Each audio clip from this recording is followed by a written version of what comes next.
On this episode of The House Line, we're talking to Renee Lazama Driscoll. She's a vet, here to talk to us about our furry friends. And we'll kind of dive into some of your interests as well, because you're really into quite a few cool things, permaculture, agriculture, renewable energy. So we'll see how far we get. Yeah. But Renee, welcome to The House Line. Thank you. Welcome to the house. So how's it going? Good, pretty good. How was your carnival?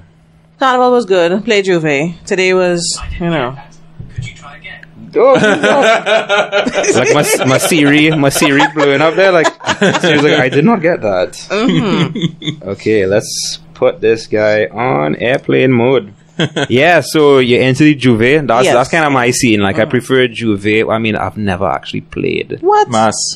Oh. I do Juve. And then like Monday, Tuesday, I go to the beach or down the islands or Well, we go try to escape or something. straight from Juve to beach. Juve to beach. Right. Yeah. That's Yeah. a real That's Sleep on the Scene. beach. Yeah. That's a real scene, and wash off in the in the sea. salt. Yeah. Unfortunately, I don't always like washing off paint in the seawater. Oh yes, of course. Yeah. But when you wash off in your bathroom and the water eventually Yeah, it gets there. Exactly. Makes sense. So tell us something. So why did you choose this career path? What was the inspiration there? Well, growing up, I always had a lot of dogs. So I had about 30-something dogs growing up with my stepdad and my mom. 30-something dogs, you Oh, say? yeah. I remember this now, actually. So I heard that before. you could say the interest was always there because furry friends were always around. Right. We had dogs, we had chickens, ducks. I mean, we were vegetarians. We would not eat our friends. Right. But, Look at that. Yeah. we Sorry, just- where did you grow up to have all of this space for all these animals? Or Oh, we didn't have a whole lot of space, but we grew up in San Juan. right? Okay. Yeah. And Yeah. I'm still in the same place, just Okay. with one dog Okay. instead of 33. You cut it down a little bit. Yeah, a lot. Yeah. A lot. Okay. Wow. Yeah.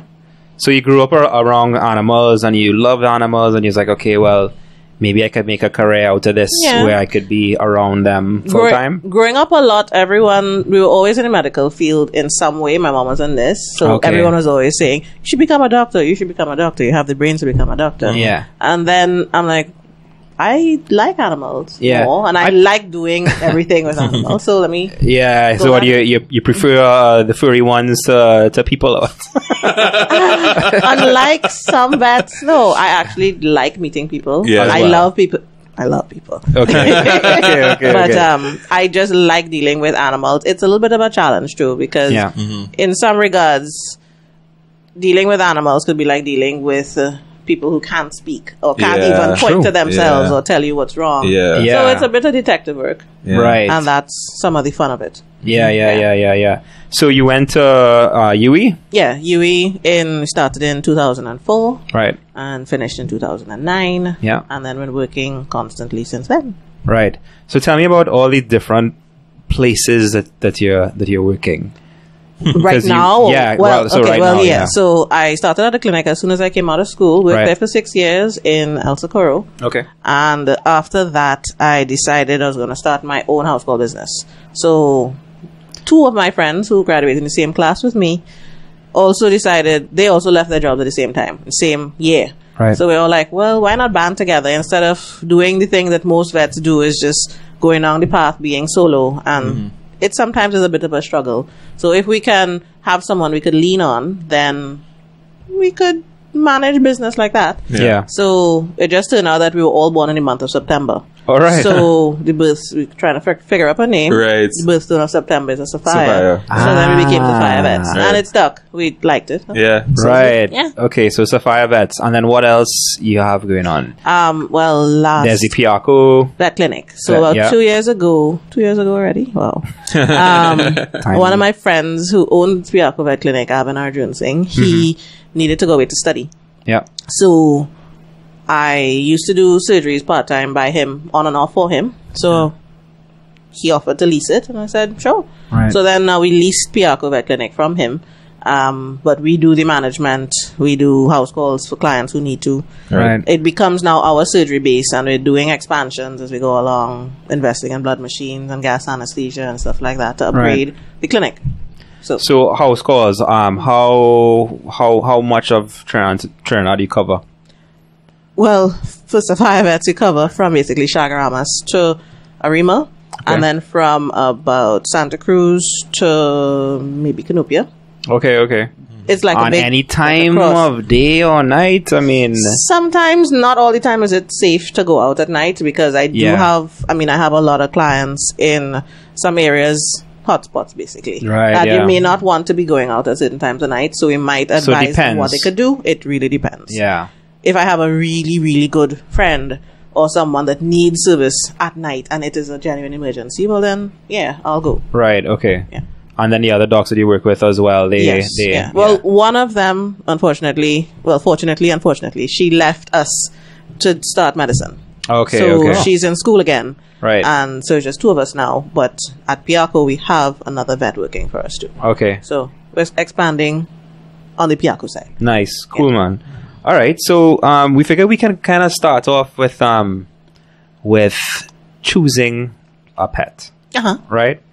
So you have a lot of options in Trinidad, whether it's dogs or cats or bird or hamster or whatever. Hopefully, people choose the legal ones Yes. and not the illegal. Yeah. Because every now and then we see some in the papers and Yeah. people have things that they really shouldn't shouldn't have, have. But the legal way, how should somebody really go about choosing a pet? Well, before we even go, how should you go about Yeah. choosing a pet? Your first question should be, should I get a pet? Hey. Because, Indeed. Yeah. like one of my friends, my cousins, she's a performer. Yeah. And because she's always busy, she had initially had a dog. Right. Or it was given to her, and then she realized, but I can't be home with my dog all the time. Sometimes Yeah. I'm traveling. So if you know that you have a busy schedule, you're traveling a lot, sometimes the only time your pet may see you is when you come home in the evening, Yeah. and then you go to bed. So what? 2 hours, sometimes 3, maybe a little bit more, sleep, and then morning you realize that there's not a whole lot of time sometimes with pets, and we Yeah. even get behavioral problems in dogs and sometimes cats because they're not getting enough contact time, socialization time with their Because owner. they're left alone all day. Yeah. I mean, I have a family member as well. They had a small dog, which they love so much, until they had a baby. Yeah. And then when they had the baby, there was no time for little I can't remember what the dog's name was, but there was no time for him. We actually get that a You lot. know? We get a lot of people Yeah. either wanting to relinquish their dogs after a baby is born. Right. Or- So it is common. Yeah. Yeah. Yeah, so that's the first thing then. Should you get a Even pet? get one. Even get a Yeah. pet. Some Maybe you people don't might have say, time. Get a fish. Okay. So you've looked at your schedule and you say, okay, I have time To get a pet. to get Now- a pet. You should talk to your vet first.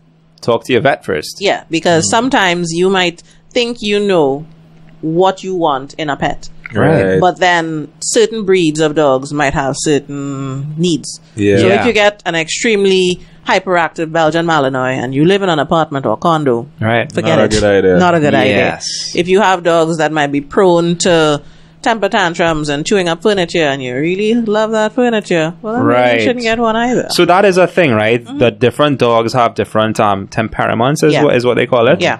So what are some examples of that? So like a Rottweiler versus a Chihuahua, for example. I mean, Well, to not- me, like some of these small dogs are the most they could barky. be. They I could don't know if be. they're actually vicious, but Some of them are. I Yeah. mean, I have gotten bites and so on from Chihuahuas. yeah.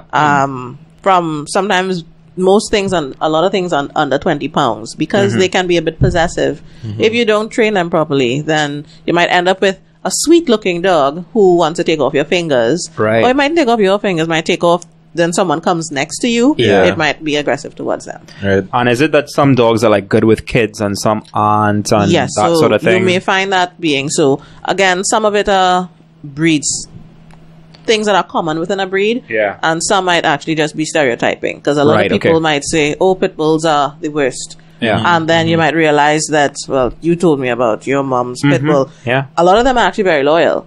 Yeah. So Right. then you find some of these are very, very loyal, but in certain circumstances, if they're not raised well, if they're not trained properly, if you don't socialize well with your dog, Yeah. you might then find, but this thing is extremely vicious. Anything could become vicious, honestly. So like people, like, would you say that there some of it is nature and some of it is nurture? Exactly. Yes, definitely. Yeah, like how you raise the dog. Because I mean, you could. I've seen. I don't even know if people should do this, but like a friend of mine had a Rottweiler, and they did the aggressive training thing, and that dog just turned into a beast. But then, Like, you don't even want to. obedience. You go by the gate if they did obedience training as well. You should always do obedience training first. I am not sure if they did. All I know is that it went from a puppy.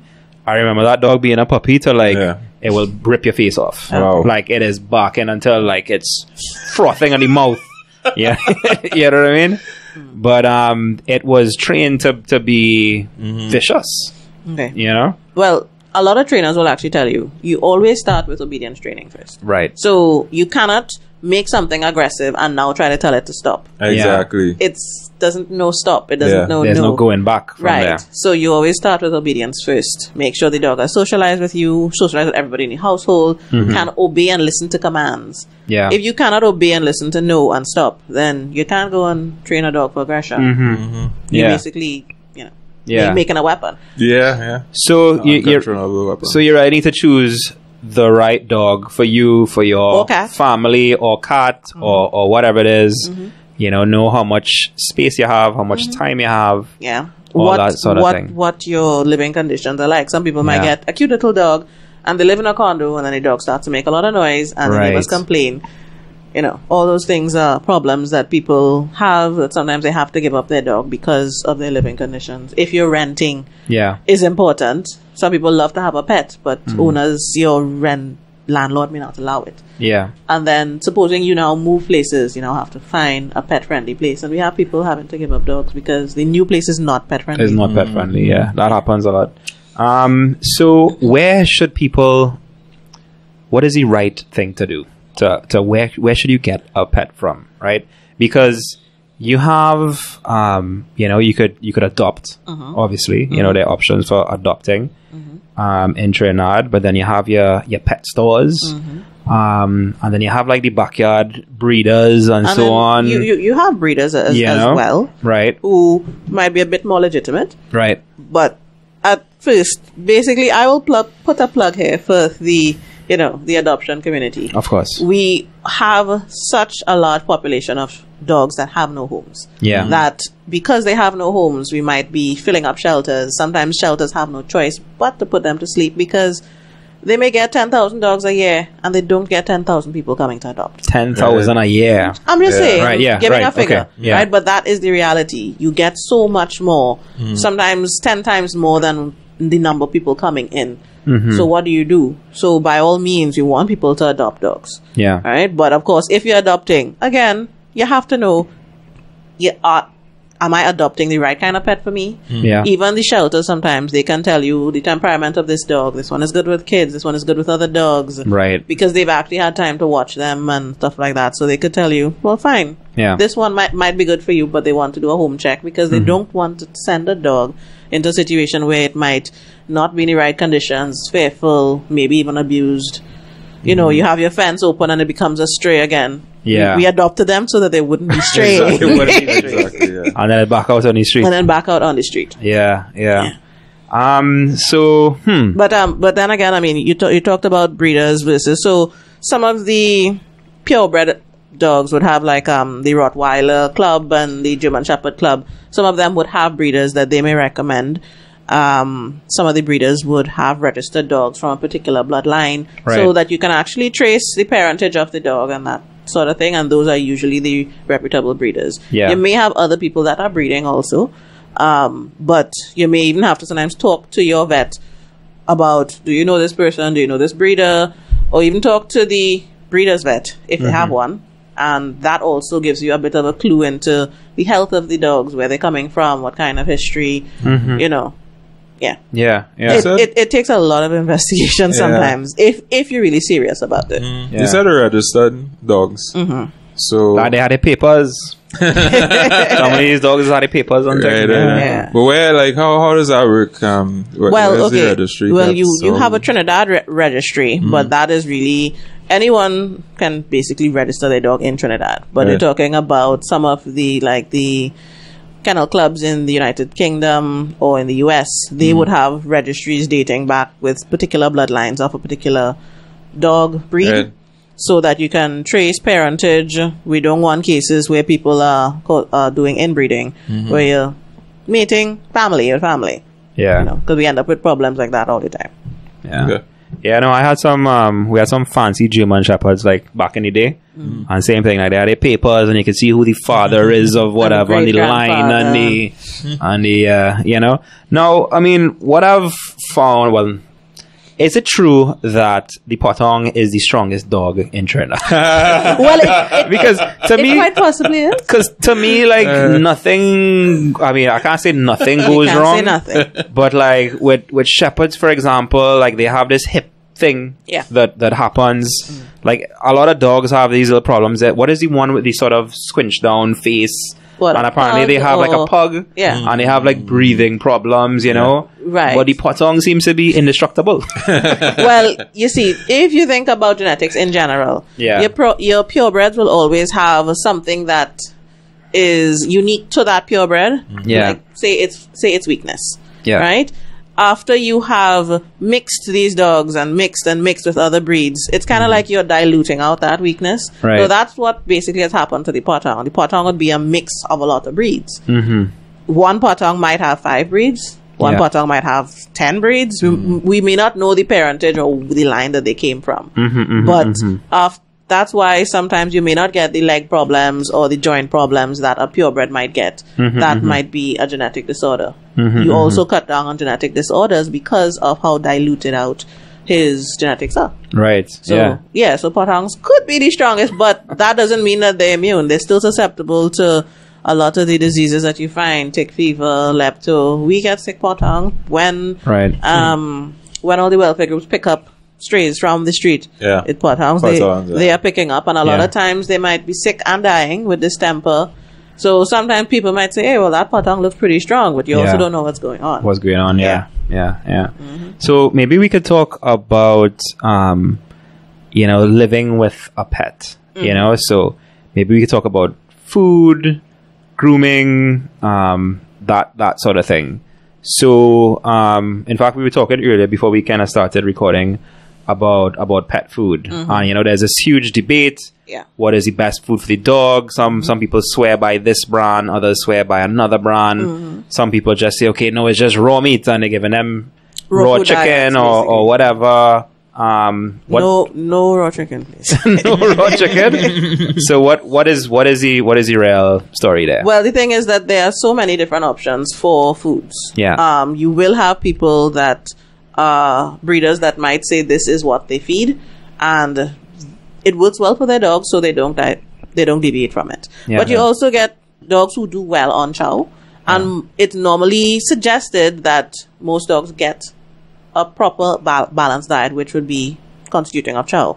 Usually a dietitian is who can mix and create food diets that are cooked food diets for your dog or specific to your dog, because different dogs have different needs. So and this would be the same if we're talking about cats, if we're talking about yes, exactly. Right. So we don't really have much animal nutritionists here that can create diets for you in Trinidad. And that is a thing, an That is a animal thing. nutritionist. Yes. Right. In the US, I mean, we recently... Is that for like millionaires with their handbag?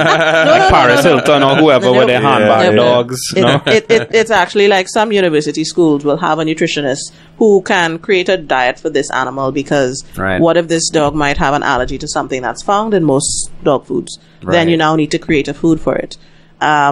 There are, like dogs with kidney disease, there are kidney diets in chow form that are available for them, but sometimes they refuse to eat it. So then what do? You now have to create a diet for this animal that is home cooked, that will support his needs, keep him alive, because you can have the animal go in for another 3 years, but they just need to get a food that is compatible with them. But no, Yeah. no. All right, but usually we tell people, talk to your vet. Just because you are using a chow does not mean that it is appropriate for your dog. Doesn't mean that it will continue being appropriate all the time. It may start out that way and then Yeah. might change, because just like people, you could be eating something and then develop an allergy Yeah.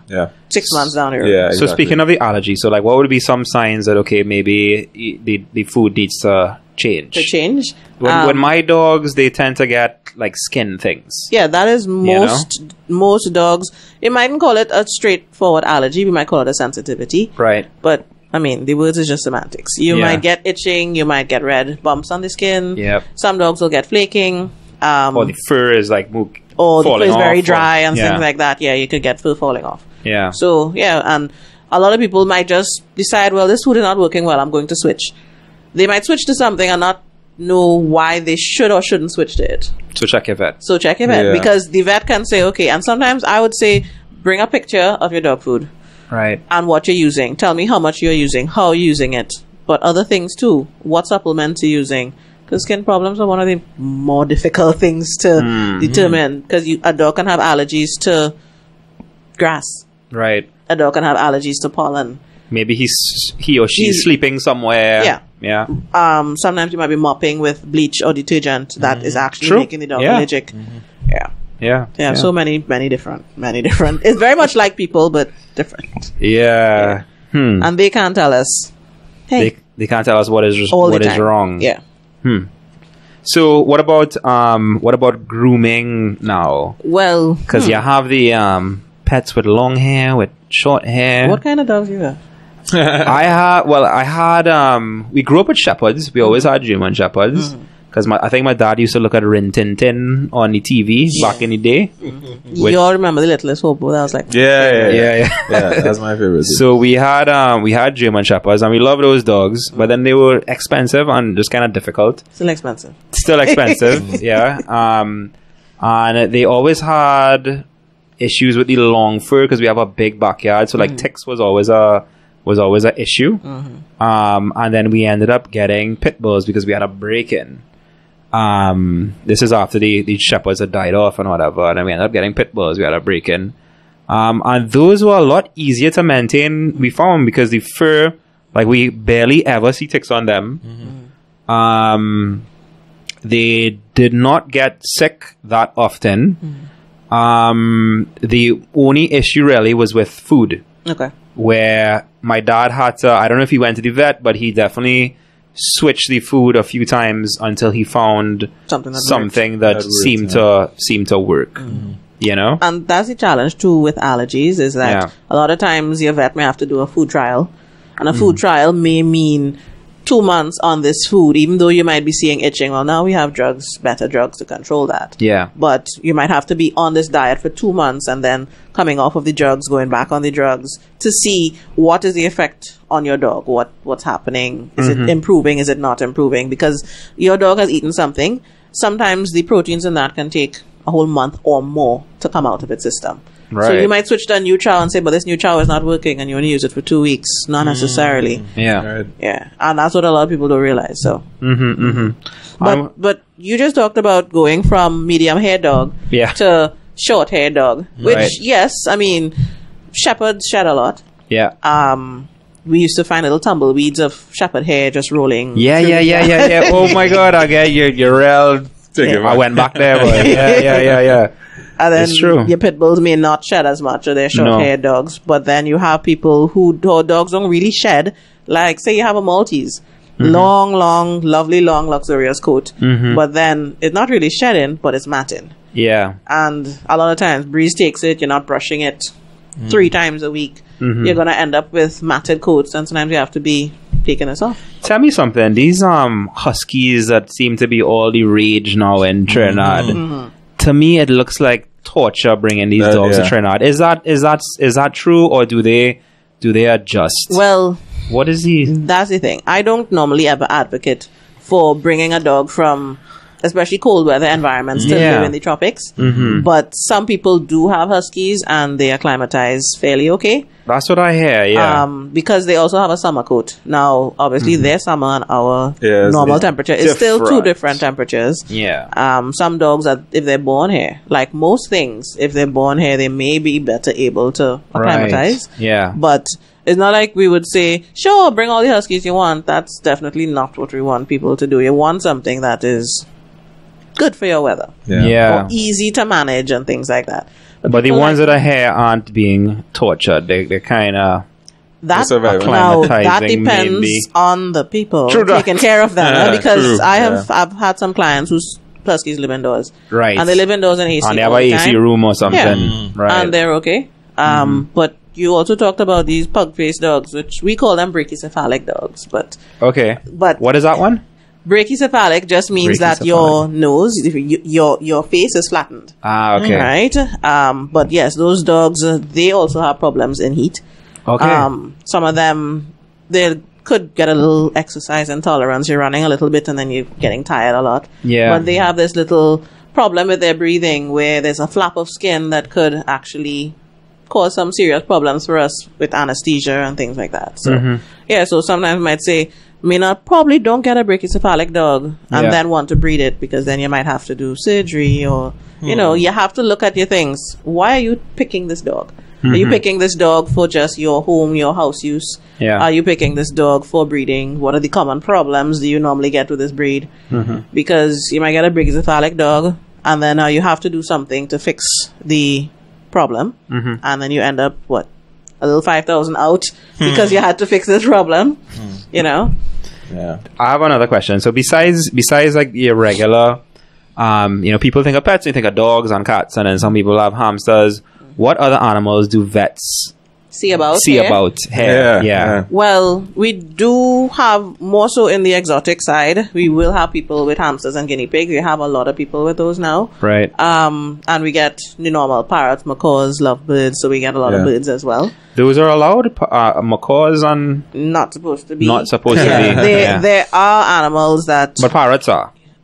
certain types of parrots. Okay. Right? So you will have some that are considered local and already in our country. And Okay. then you'll have ones that are illegal imports. Ah. Right? So normally you'd find some of those like from the government listing, what animals you need to have a permit for. Okay. All right, but some people may not always know. Sometimes we ourselves have to check. Wait, is this a blue and gold macaw?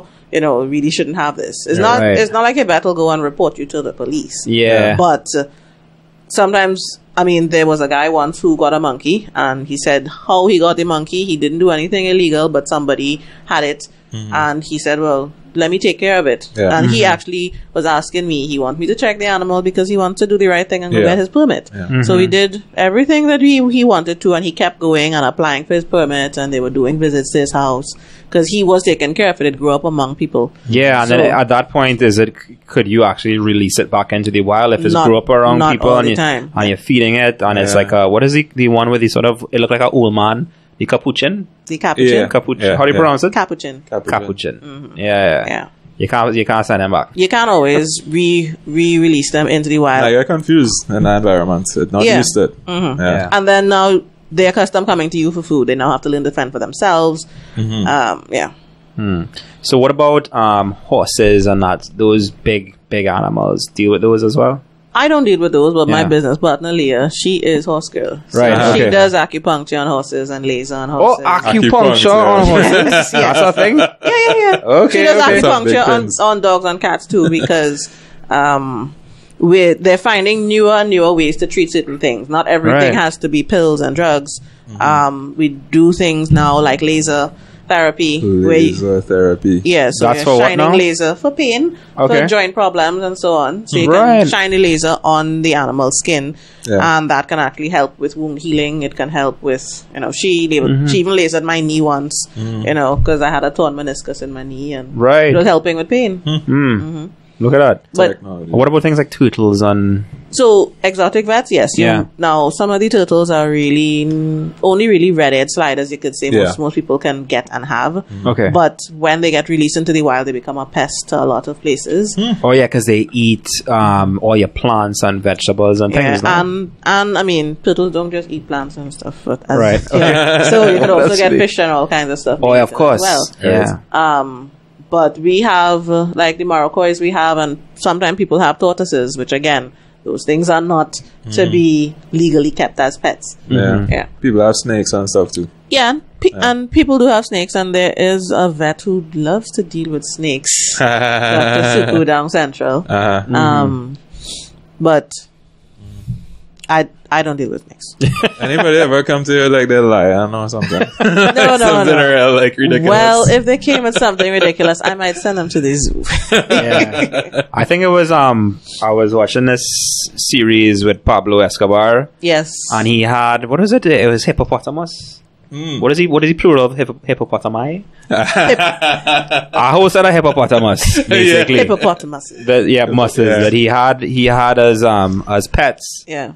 And when they took him out, apparently he just released them And into did the he wild, have and panthers now all they those kinds of he stuff had as all well? that. So now they can't get rid of these big hippopotamuses or whatever, you know. Wow. So yeah, it And happens. sometimes we have those issues here because when people bring in illegal animals, they also forget that they're bringing in the diseases. Yeah. Right? And just because we're close to Venezuela doesn't mean we share all the same animal diseases that they do. Right. The water was our barrier. And then they bring them in, and then we have issues with, now we're seeing loads more of cases of things like distemper in the south, which, we've had distemper for years. But what is that one? That's a dog disease. Okay. That a lot of times it causes a lot of eye discharge, but the thing is adults can get it. And we then started, well, at least down in south, they were complaining that they're seeing a lot of adult dogs who should be vaccinated against it, but people don't vaccinate all the time. So unfortunately, they weren't preventing it. Whereas it's now, we've always had distemper, so we can't really say it was an outbreak. We just knew that it's believed to be associated with the import of a lot of illegal dogs. Right. There is a big black market for illegal dog importation, unfortunately, with Venezuela. What about diseases with the wild meat? Is there anything sort of common there? Well, because I mean, right now, now, on Facebook right now, the Chinese pointing their fingers at the Chinese. I know. And saying, look, all you're eating bats and you're eating this and that, but we eating all kind of ratty looking things. Correct. So I'm like, the day, I'm sorry to say, but I mean, right now we don't yet have anything that has been jumping like from rodent to people or lizard to people. From agouti to people. Right. Yeah. But if that did happen, I mean, that is, as I said, our close contact with animals, how we raise them sometimes and how we eat them, how we raise them before we eat them, has been what's been causing a lot of the issues with China. Now, the Chinese had a lot of people to feed, so they couldn't always be, Yeah, that's why they went to those animals. Yeah. It is protein. It's a viable source of protein. And when we point our fingers, but we are eating iguana. You can't let a little 2-foot iguana cross the road and they're running it down. People go crazy, I have seen men stop their car. Yes, and run out. Run out their car to run down some iguana. It has no... So, and it's terrible because they have them, and even like how they tie them up is like hog tied with the feet behind the back. It's quite sad. It's terrible. Yeah. I actually knew a few people who would actually pay. Unfortunately, they were still continuing the whole cycle, but they were trying to rescue them, so they would pay to get the animals away from them and then go and re-release them somewhere else. Right, yeah. And sometimes some hunters, they don't... You have hunters that respect the laws, and then you also have other hunters who don't. And I also know a lot of hunters who complain about these others. They're hunting outside of the season. They will hunt willy-nilly. If something is, pregnant or even looks pregnant, they don't care. They will just hunt them. Is there a place that you could go and find out about like a listing of things that you should not have, animals you should not have, or like the laws concerning animals? Is there like a one website or something? There was a website. I could probably find it for you. But that would more likely be like Wildlife and Forestry. Right. Yeah. Okay. Because there was a list of things that the Vet Association was circulating it on Facebook a little while back, on animals that should not be kept as pets or animals that were not legal. Right. Yeah. By the way, I don't think people should keep monkeys. That's just my opinion. Right. Yeah. Right? Because they are also some of our I don't even think they should be in the zoo, to be honest. They are some of our closest relatives. Yeah. And some of the things that we can get, they get pretty easily too. Yeah. But then again, a lot of young male monkeys, when they're going through puberty, they're very attached to you. They will live on you like babies, and that's why people like them. But then when they start to go through puberty is when they're biting and fighting and causing a lot of problems. Like some women have the male monkeys on them, their husbands and sons cannot come near because he's viewing them as Yeah, right. So they get like protective. Yeah. Yeah. Wow. Very Okay. interesting. But again, why? What kind of pet should you choose? A lot of people don't think about the long term because that can happen when the monkey is now 3 years old, and we tend to tell them, well, you may have to get him neutered Right. at that point just to prevent those kinds of problems. Yeah. And they get a lot of behavioral problems. Yeah. Even parrots. I mean, we didn't talk about birds, but we have a lot of issues with birds here too. Right. Like what birds are fed. What parrots are fed. We're feeding them sunflower seeds. There's something else to eat. Like, that's all I see. Of course. That's all I see people feeding them. No, but you're right. Yeah, It's because that's all I see that's- people feeding yeah, them. that's what Just people- sunflower And seeds. Yeah. unfortunately, sunflower seeds are so high in fat. Parrots Ah. actually get tumors, fat-based tumors. Oh, wow. They Okay. they don't even live as long as they could. A parrot could live 70, 80 years. That's like a human. Yeah. Right. Or Okay. longer. And you actually may find that a lot of them die in captivity under 10, under Yeah. 20, because they're being fed improperly. Right. So like, think People of need to do their long-term. research. You and- need to do and- research. and contact a professional. Yeah. Yeah. Yeah. So maybe we could talk more about like care for your pet. So you know, like grooming and bathing, and with dogs, like I know you need to like clip the nails, but people are afraid to clip the nails. And sometimes you should let the And vet sometimes clip you should let the nails. vet do it, you know. Yeah. So like, how often should you do like checkups? And because you know, Trinis. Well, I think it's not just Trinis, but everybody. You really go until something wrong. Until something is wrong. And, Yeah. that is the problem. A lot of people do Yeah. forget that, yes, you've gotten a pet, but the same way that you will take your car to a mechanic, not only when it is, yeah, Yeah, for a at service, least- son. Yeah. for service and a checkup. The same thing with pets. Yeah. Normally, we recommend dogs and cats every 3 months. Some vets may say every 6 months. But definitely when the animals get older, sometimes over 7, over 10, you need to do things like blood work just to make sure that they're functioning normally, because dogs get kidney disease and things just like people do. Yeah. And if you check and if you detect it early, you could actually prevent some of the long-term effects. You can lengthen their lifespan. You can put them on a diet that would help them, rather than, waiting until it's on death's door to now bring it, and then we can't do anything about it. Yeah. But most people, 3 to 6 months, you could ask your vet what do they recommend, because different vets may have different Yeah. requirements. Yeah. All right. What about like instances of animal abuse? Like, how often do you see cases? Now, I don't see that many cases of animal abuse, outright abuse, but Yeah. I have seen a few. I may get some calls sometimes. And the issue is there was talk about the animal police. Yeah, so I know Right, or Gary animal Griffith abuse. was saying something on social media. I can't remember, but I think the fines right now. I mean, don't quote me on this, but they're low. It might be like a $500 or something. Wow. Yeah, that's you know. nothing. Yeah. That's not. So I Yeah, think that's there's some talk about increasing the fines, Yeah. and then also maybe putting together some sort of task force. Yes, so my thing would have been the task force or some kind of animal police is really what people needed. Yeah. Because there have been some cases that people called in, they actually left their animals at a place, like where they used to live, and they left. Right. And just dropped a bag of chow, opened the bag of chow on the And ground, that's it. And just bust it. left. Like that. And the animals were surviving on whatever was falling off the trees. Yeah. People, good neighbors, were trying to feed them over the wall. Tried Mm-hmm. multiple times to contact the owners and couldn't. And with the gate being locked and all kind of thing, do we, subject ourselves to being trespassers? Yeah, exactly. Yeah. Yeah. If someone catches us going over the wall, what do you do then? Yeah. What I see a lot as well is like people who have their dog chained up for the whole life, practically. Well, I think It's chained to some pole or chained to some tree and it's there all the time.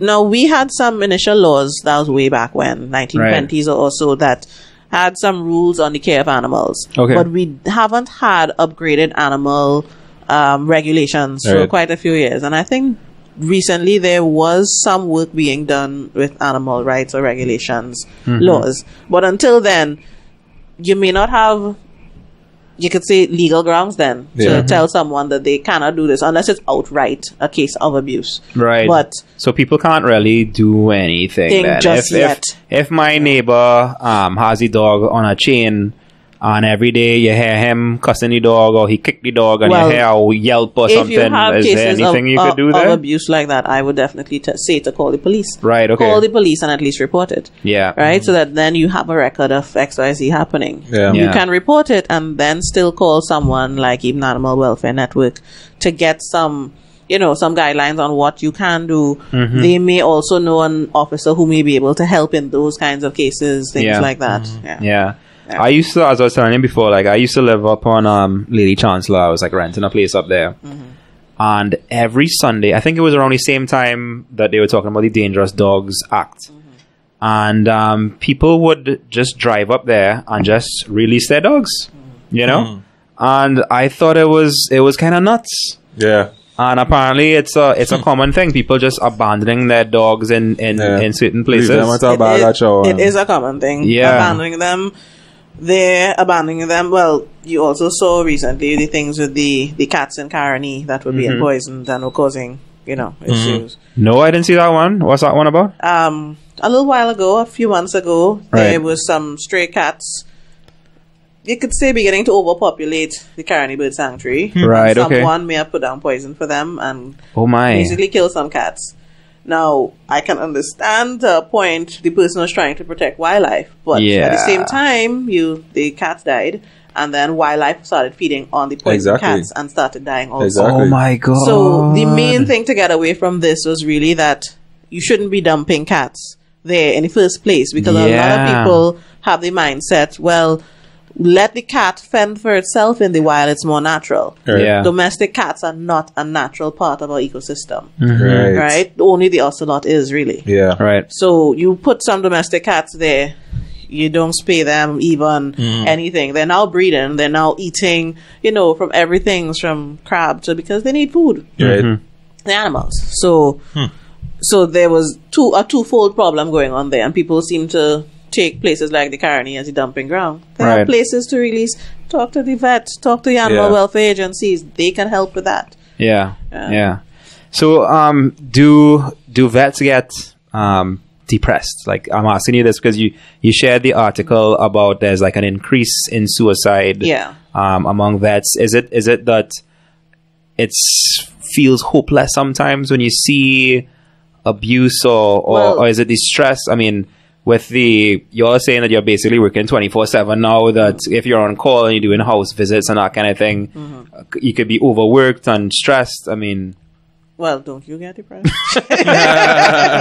I do. Right? But yes, it is a bit of a multifactorial thing. Right. It's not just the hopelessness that you might see with some cases. Okay. Because we do see some cases. There are cases that I feel like I care more for the animal than the owner. I've advised this is what we should do. Sometimes I might even advise to put to sleep because the animal is clearly suffering. Yeah. And the owner might say no, they want them to just die on their own. I'm like, this animal is in severe pain. Yeah. Right. And suffering. Yeah. It needs to be put to sleep in a gentle manner, not a way that you're rolling up and dying. Humane, something much more humane. Yeah. But so we're dealing with things like hopelessness, we're dealing with animal abuse cases. Yeah. Sometimes even the financial stress. Working in Trinidad is not, or working in, you should say, Caribbean in general, you have a lot of issues with how people view their pets. Right? So abroad, we might have to do the same things that you're doing in the US with the same resources, sometimes the same blood work, the same everything, for 1/10 of the cost. And sometimes it can be a little bit stressful on some business owners, even private vets who are just doing their own thing. Yeah. So no, but I mean, I know that well. I mean, in digital marketing in the Caribbean, same thing. Or even website design, like, what developers get paid away versus what they get paid for. Exactly. And we doing websites for like sprung our money. Compared. So we know that well. But then also, as you said, it's like how people care about their pets. So like, I'll give you an example. So we had a pit bull, Roxy. She had some issue, I think it was with her womb or something, and it had to be removed, or else she would die. And I think the operation was like $2,500 or something. And And Sounds like it. my dad is a huge pet lover. He loves animals. And he was like, but that cost more than we paid for her. Yeah. You know? And then I was like, well, Roxy is part of the family. Yeah. So I will pay for it. yeah. You know? And I paid for it. Yeah. But a lot of people would have just done the maths and say, That sometimes goodbye, Roxy. for them it's good. It is goodbye, Roxy, for Yeah. some people. Yeah. Yeah. Because sometimes just the cost of medical care, when we add up everything it costs to do the surgery, Yeah. and this is the cost. And you have, like a friend of mine was saying today, somebody's asking her, what is her best price on this? And I'm like, she's like, it's not going to buy, a bottle of rum, exactly. that sometimes you could just discount willy-nilly. Yeah. Because you're looking at what does anesthesia cost you. When you think of what you might have to pay at a doctor, and we are buying the same supplies that doctors do, Right, of and course. having to do a lot more sometimes with a lot less, where the animal can't tell us what's wrong, and you could at least say, "Hey doc, my knee hurting," and exactly. and whatnot. We went to the same years of schooling, so you Right. have that amount of stress. So if you're getting into this, you really have to do it for the love of it, You have because to, you're not gonna make the people care money, No, kind of thing. definitely right? not. So your friend vet who is now gonna, she said she's going back to school to do She's doing medicine right now. Human medicine right now. Right. Right. Okay. Yeah. So for some people, like the financial side of it would be Now, some people have done it. They've gotten what they want out of it, and they choose to leave. Some people, like me, we choose to do both. right. Yeah. How much years of study is it to become a vet versus It's 5 years. 5 years? Same 5 years, 5 years. And for human medical doctors and for vets. yeah. Just that sometimes with vets, we may have done a bit more surgery and so on while in school, so Right. that coming out you may be able to perform some surgeries off the bat, Off the bat, yeah. or at least be expected to when you start to work. Yeah. And what about specialization? No, specialization is something you can do at any time. So that's why I'm running Piarco, because the owner of Piarco went away to specialize. You're right. Okay. So they can do internships, and then a residency, which can be an additional 4 years or more. You have people doing their masters, like my husband did his masters, and then some people will go on to do their PhD. So that's if you're in a teaching setting or like a university setting, Right. versus in a clinical setting is more where you would do your internship and residency and so on. Okay. And then you still have people after that, they might do board exams for the US or board exams for the UK, and they might still do another specialty after that. Yeah. Right. So what advice would you say for people who want to be a vet one day? Well, that's not particularly an easy thing to answer, because Yeah. a lot of people, and I've met a lot of them because I was a part-time teacher at UTT at a point, and everybody in that class wanted to be a vet. Right. I was like, okay, why do you want to be a vet? Because some people say because I love animals. Right. Well, Yeah. a That's lot the of most common one, I think. That is Yeah. the most common thing. Yeah. But just having a love for animals, loving to be around, loving animals, being around them is not always enough to be a vet. No. So Yeah. when you think of what are some of the things I do in a day, Exactly. right? Do you love them enough to put them to sleep? Yeah. And some people will Right, yeah, outright that's a huge say, one, yeah. but you're killing them. Yeah. And I'm like, why am I killing them? Why is this a necessary thing? Yeah. Right? So sometimes you'll have to put to sleep to prevent someone suffering. Yeah. All right? Sometimes you might not even want to put them to sleep, and there are other options, but that might be the only option you have at that point. Yeah. Right. And that sometimes could be, what makes some vets more depressed. We've had, there was a vet in, I think it was Japan or Korea, who was working in a euthanasia clinic. And after a while, she committed suicide too. Wow. Because 'Cause that's that all they're was doing. her job. Yeah. Yeah. To just put pets to sleep. Yeah. My. Yeah. Yeah. And sometimes you might feel this is not what I became a vet to do. Exactly. Yeah. Right? And some of us will still do it, but we can honestly say, and even me, it feels like a little chunk of your heart gets chipped away every time you do it. Yeah. Yeah. I could see that. Yeah, that's tough. Yeah, boy. And dogs, dogs don't last forever. So, like, we've been through quite a few dogs by now, because I'm, like, pushing almost 40, 30. How old am I, boy? 38. 38. So, we've been through a few dogs, and it's heartbreaking. It's heartbreaking. when a pet dies. You know, it's not easy. And even I've had to put my own dog to sleep. Right. Yeah. And there are times that the dog is looking at you. He trusts you. He looks at you with trust in his eyes. Right. Yeah, and those eyes. Oh God. Those eyes. Hearts. Oh gosh, boy. So what else are you into? Dexter told me that y'all met at this permaculture in Wasamaki thing. Wasamaki, yeah. So maybe y'all could talk about that for a little bit. What is permaculture exactly? Well, permaculture is short for permanent agriculture. Right, okay. Which is a way of doing agriculture in such a way that it mimics what happens naturally. Right. So that, or what would happen in the wild. So that everything is in some sort of balance. The kind of agriculture we do now is what we call monoculture, meaning you're planting only an acre or two of okra or something, right? But then that means you're also concentrating the diseases that would spread from the time one gets it, it will spread right through your entire crop. Whereas within nature, you'll find that you will have a mix of plants that would provide a barrier for some diseases, for some pests, and so on. So, fine, you have two things next to each other. Something aphids might not jump from the tomato to the lemongrass, right? And so your tomato plant, a few plants away, is protected by virtue of that, right? Yeah. So how many farms in Trinidad have that sort of permaculture design setup or design? Yeah. Well, I don't know. Or is it where was he? Who hosted the course? It was at Wasamaki in Freeport. Right. Okay. Earl Nerano. Yeah. And John Stallmeyer, who facilitated the course. Yeah. So, do you want to get into that planting? Well, to a point, while doing vet medicine, at one point I realized that the major downfall of our country is our food production. For sure. And I mean, we were just talking about dogs and cats, but the other branch of vet medicine, or why the vet school started in Trinidad, was because of our agriculture industry.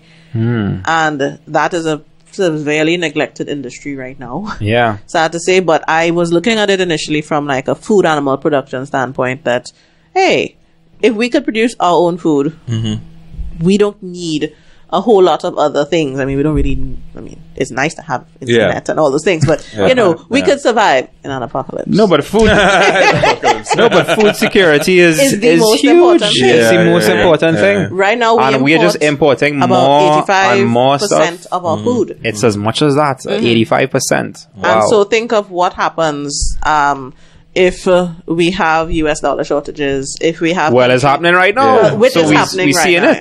We see it, But even things like, I always used to assume that things like bananas that we get right here in Trinidad until I was working with this company that imports bananas, and they're all from, what do you call this way? Dominican Republic?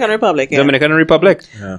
All of them, I was like, you mean we can't grow our own bananas in Trinidad? For instance, we do grow our own bananas in Trinidad. Well, my dad have some in his backyard, on a big scale. But a lot of people see bananas as being yellow skin bananas. Do you realize then that a lot of the green skin bananas that we call green fig out there, especially like the Lacatan variety, we let that ripen, skin will never turn yellow, but it tastes exactly like the yellow skin bananas that you'll eat all the time. Yeah. Okay. So, like, I have a banana tree. I think I remember bringing a whole bunch of plants for everybody in class. And we would actually have, fine, the first few that are green, we will leave that for cooking green fig or however, and then we let some ripen, and that will become banana, and we could tell when they ripen, and when they overripe, it becomes banana bread. Yeah, so, exactly. It does not waste. Yeah, we do the same thing, but my dad has, I think it's Gros Michel. Yeah. So he has those, and they get so big sometimes that they actually pop, like the skin kind of bursts open. I've always wanted a Gros Michel plant. Yeah, well, maybe we could hook you up. Could go and cut down a piece. Yeah. But yeah, so it does not get all yellow. No. It's kind of yellowy, greeny, spotty kind of thing. Yeah. But then again, but you could say we kind of brainwashed a little bit. Yeah. In that, true. We see banana is yellow. Yeah. And green fig is green. I mean, a ripe green fig don't look yellow, so. Yeah. In fact, I think I saw this this sort of like mini documentary on YouTube, and the original bananas is completely different from what we have what we know now. today as a banana. And that's probably just one genetic variety. Yeah. Because you could pick for uniformity and, all those things is why that's popular. Yeah. But back in the day, as my mom was telling me, they didn't used to buy bananas or buy plantain or anything like that. Everybody had a tree. Right, of course. So, and as time grew on, everybody wanted concrete. Yeah. And now nobody has trees, or very few people have trees. And For me, so like I grew up in Maracas Valley, so we have a decent kind of size property. And we had or have mangoes. There was a huge sapodilla tree. Well, once you have sapodillas, you have bats. Okay. Bats like and whoa. bats are not bad, not so. Yeah, exactly. They're not bad until you're sleeping and one flew in during the day and you didn't know, and you're sleeping and you hear that those wings like flapping about and it lands on your face and you just want to jump out your skin. It's horrific. I guess you kind of have to find ways to work with them, find a way to keep them out of coming into the house. And there are things that you could build to deter them. But they here because they serve a reason, like they work with other animals and they provide something for another animal. It's all part of the ecosystem. And they also eat a lot of pests and insects. The only real problem, or more of a problem you would say we would have, is the vampire bats. Right. Because I don't think we have those. We do have them. No, I mean, but in my house. Oh, okay. Because I want to move out. Long time. But I mean, I've gotten calls even from owners about their dogs getting bitten by vampire bats. Wow. What parts of Trinidad? That was in Caroni. Right. And then my husband, who sees Note to sheep self. and goat, will also see cases of vampire bats biting sheep and goats. Wow. On their legs, you'll just see little like tracks of blood running down, but no holes. Right. And you're not sure it's usually around the legs. It shows not sukuya. I'm sure. You never know. But in cases like that, again, contact your vet or contact the Ministry of Agriculture Health Office, because we haven't had a case of rabies in dogs in Trinidad since probably 1920s. We don't want any cases of rabies in dogs. But we definitely do get like rabies in, sheep and goat and cows and so on. And causes some problems in them. And on farms, just from the bleeding, people losing their animals. So one day you would want to maybe have your own farm. You want to take it to I had thought about see yourself going that direction. I had thought about that. I'm not fully sure yet. I mean, I'm more along the crop farming thing. But I did say to my husband, listen, you deal with sheep, goats, and cows. I deal with dogs and cats. We can still have a farm. But it does require a lot of input. And the thing is, the main issue affecting a lot of people who are farmers in Trinidad is the labor. Right. They don't get very good labor. Sometimes what they may be able to pay or willing to pay, people don't want. So actually, since we were having the migrant Venezuelans coming in, that was some of the steadiest supply of labor some farmers have gotten in years. Not just farmers, all kinds of people. Well, yes, true. we have a buddy, Christian. Oh gosh, what's his last name? Who does the aquaponics?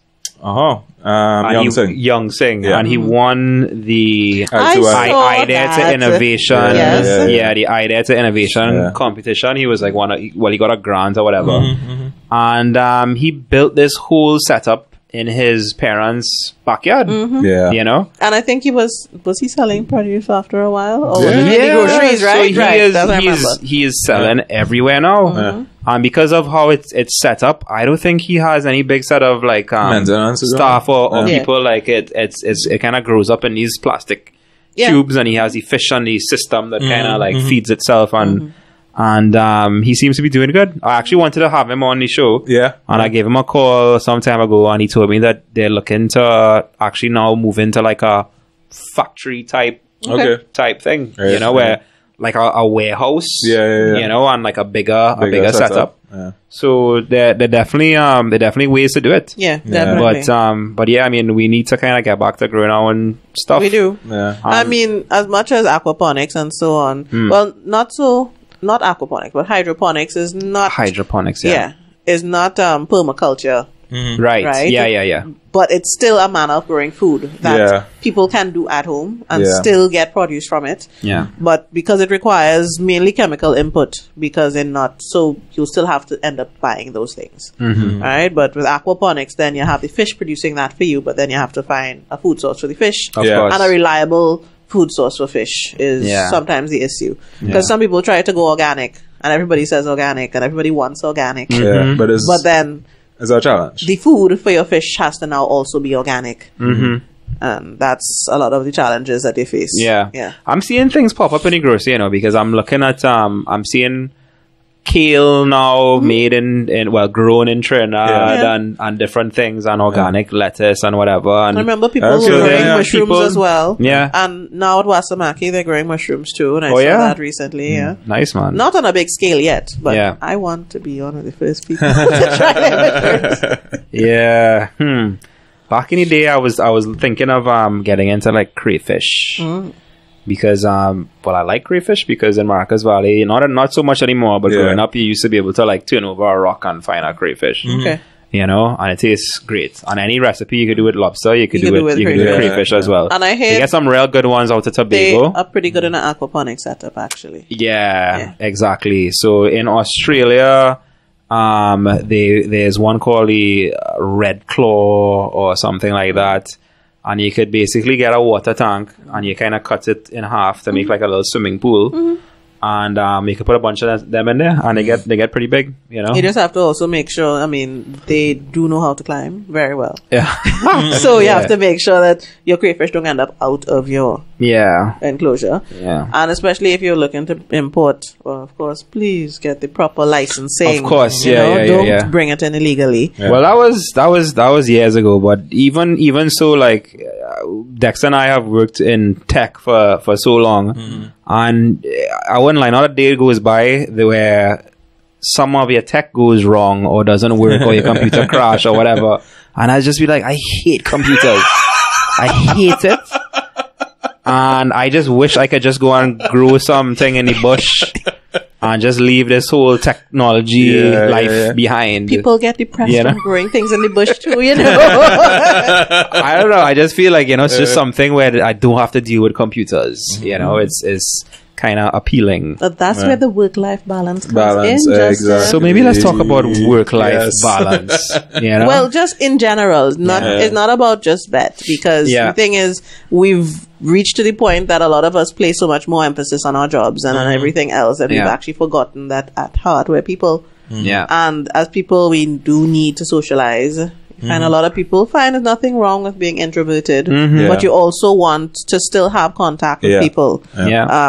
Because we're slowly becoming a much more separate society. For sure. Yeah. And as a result, we're becoming more subject to feeling depressed, to feelings of loneliness. You have people that are surrounded by Facebook and WhatsApp and that's a social and sometimes they will still tell you they feel lonely.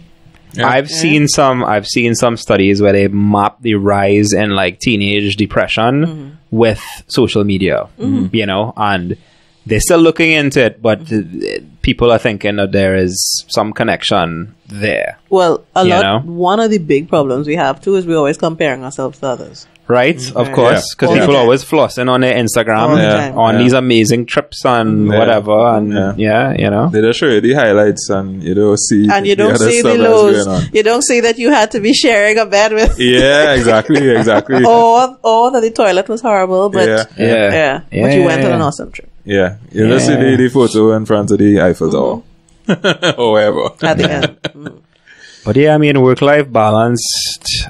I don't know, boy. Because like I've had all sorts of jobs, right? Where, and kind of looking back, like I feel like I was happier and had more time to myself when I was making less money. You know what I mean? But then I was young and healthy too, right? And you need to have money. I had no kids and whatever, but you need money if kids or somebody gets sick or whatever like that. But the more money you make is like the more bills. Yeah. And the jobs that pay more tend to be more stressful. High stress. Yeah. You know, so like the job that I have now, some days I could be deep if we having a real bad week because few things launching at the same time, I could be up from 4 in the morning. I'm sat in front of my computer until like 6 in the evening. I might just break for lunch or something. You know what I mean? And my wife would be like, because I might work from home that day. But my wife would be like, I've just stared at the back of your head for the whole day. Yeah. No, that's not sustainable. No, you know, I wouldn't do that. Exactly. I wouldn't do that long term. Yeah. Sadly, as vets, sometimes we do that to ourselves all the time. Right. Because I remember there were many days that you're working straight through and you forget lunch. Yeah. Or lunch is at 4 p.m. regularly. Yeah. And sometimes it's like, what have we become that we work to that point that we, you know, everything else is much more important than you and your health. Yeah. All right. So what have we become? What are we doing to ourselves? And I think we don't look at that enough. Yeah. Even if you work in a bank or if you work in IT or whatever, some people, I mean, if you think about it, there are people who game until they don't eat and sleep. I mean, I love to play computer games too. Oh, really? Okay. And end up, you know, yeah, dead, especially in Korea. What game are you playing out of curiosity? Well, the games we play, my husband and I, would be mainly Diablo, Heroes of the Storm, Path of Exile. Those are like RPG type things. Yeah, those are the ones I like. Anything that is FPS, I'm not too fond of. Yeah. That's it. But. No, same. I was into what was I into back in the day, boy? I was more into like the strategy type games. I love those too. So like StarCraft. Well, Warcraft 3. We started off with StarCraft and those things. Yeah. And then I like Caesar and Pharaoh and those city building kinds of things. Yeah, those are cool too. Yeah. Those are cool. Minecraft, yeah. So is that part of the work-life balance? That is just sometimes part of the work-life you need to balance get your mind off of things and just because too often we actually bring work home. Yeah. How many times have you taken work home? Work is home all the time. Yeah. It's it's work life. It's work life integration for me. And like WhatsApp messages and all that kind of communication is like at any point something happens, you hear about it immediately. You know, so it's up to you to decide. Well, I will wait until tomorrow. That doesn't have to be done now. You know, but sometimes you get into that kind of routine of. Okay, is the mobile phone? The mobile phone ruined everything, right? Because and have an email at your fingertips. Yeah, exactly. You know, so some places I've worked and some clients that I've worked with is almost like a game. Who could reply to their email at the first or at the weirdest hour? You know what I mean? I receive emails from people at 1 o'clock in the morning. You know, or maybe if I'm working late and I send off an email and then they respond, I'm like, oh my god. Why? I'm working late, but why are you responding like 2 in the morning or whatever? Because there are times that I have to remind myself I might be doing research on a case or something, and I'm taking work home, but you have to research sometime. Yeah. And then I'll be like, oh, let me hit someone a message, and it's 3 in the morning, and I have to think, oh wait, people might be sleeping. Exactly. So okay, maybe not right now. Yeah. What somebody who is also somebody who I work with who kind of at the same level with work and stress and that kind of thing. They introduced me to time blocking, which I'm trying to get into now, where basically you look at your week and you look at everything you need to get done. Yeah. And you open up your calendar and you slot all of those things into time blocks. Okay, this is going to take 1 hour. And then besides your work stuff, you also put your personal stuff in there. So gym, meditation, like whatever, go to the grocery, like all that kind of stuff. I've had to start doing that. Like for this, I had to set, schedule this because the way my day goes with house calls, I could start house calls 8 in the morning or I could start house calls 10 in the morning. There have been times that I've reached home 9 and 10 in the night. Right. So like, okay, if I need to do XYZ, if I need to go to dinner with family, I have to start scheduling it as an appointment. So that everything comes up in the appointment list so I don't double book something. And some people might say, well, I am still very, very fluid, mind you. I will still just do as I need to. But that's a bit of balance for me, making sure that I don't neglect whether it is my family, whether it is my auntie duties or anything like that. Because back when I was working for someone initially, I found that my entire time was just work. Yeah. Can I go to dinner? No, I have work. Can you do this? No, I have work. Yeah. And then eventually I realized people not really inviting you to family line sometimes anymore because... Well, boy, that will be me just now. That will be me soon. Don't say that. Because I duck, like real things. Yeah. So is it that you're ducking? Are you using it as an excuse? Or is it for real? So at my last job, right? I would, if somebody invite me out on a weekday, like on Monday, Tuesday, Wednesday, Thursday, whatever, I'll go out on Lime and drink and whatever. And the next day I like power through it, in the office. But now it's like, I don't even want to Lime on a Saturday because I know that Monday is going to be tough, and I feel like Sunday I need to be productive enough to just kind of organize my work week now, make sure my clothes is ready and food and whatever, and just not be in a fog from fete. Yeah. You know what I mean? So like I would not go out. Okay. In fact, tonight I'm invited somewhere and I ain't going. Sorry, Sabrina. Oh gosh. Why am I telling people? I don't think she does listen, but yeah. But I think you know what you really need to do is kind of take a little step back and assess your life and what are you doing with your life. Like how much you actually need to work to get things done. I think nowadays people actually get distracted a lot too during work because of the same phones and all of that. And sometimes, at least for my work, if I'm focused, I could do something in half an hour. That if I'm interrupted all the time, will take an hour.